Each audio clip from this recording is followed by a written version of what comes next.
Hello, friends. This is Dave Hurwitz, executive editor at ClassicsToday.com, here with the greatest recordings ever.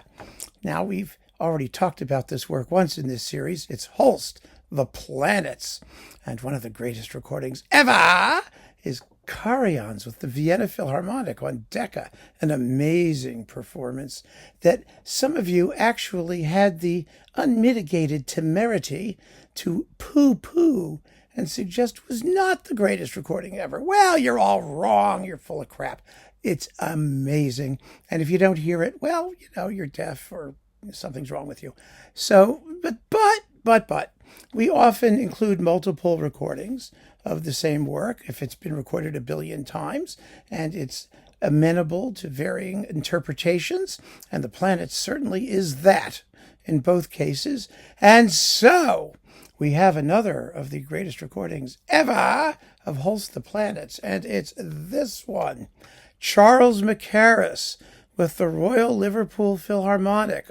It's on Warner now. It was on Virgin. This is Virgin when it was originally came out. It was a performance that was largely neglected, as so many of Mackerras's recordings were, because he didn't have a regular orchestral posting to work from, and he was famous for Janacek and Handel and Mozart, not necessarily Holst and British music more generally. His greatness was just sort of flying under the radar for most of his career. But, this is in the big Mackerras box that Warner put out recently and that everybody should own while you can get it.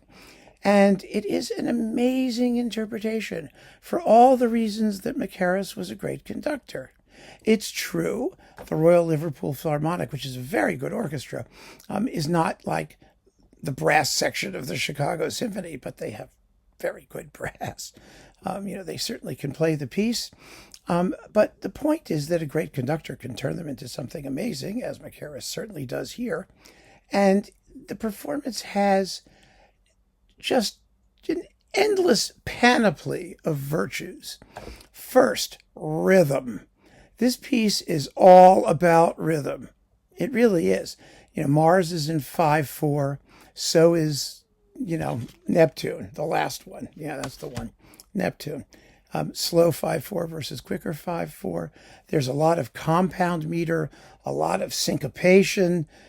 These rhythms all have to really be just nailed. And Mackerras was a stickler for really, really good rhythm. And I don't mean mechanical rhythm.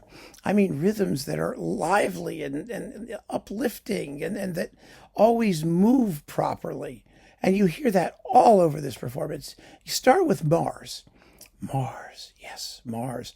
There are slower, heavier performances of Mars, but this one is implacable. And the other fabulous thing that Mackerras, well, he did everything fabulously, but his feeling for texture, his feeling for balance, and color. At the very climax of Mars, da da da da da da da da da da, crash.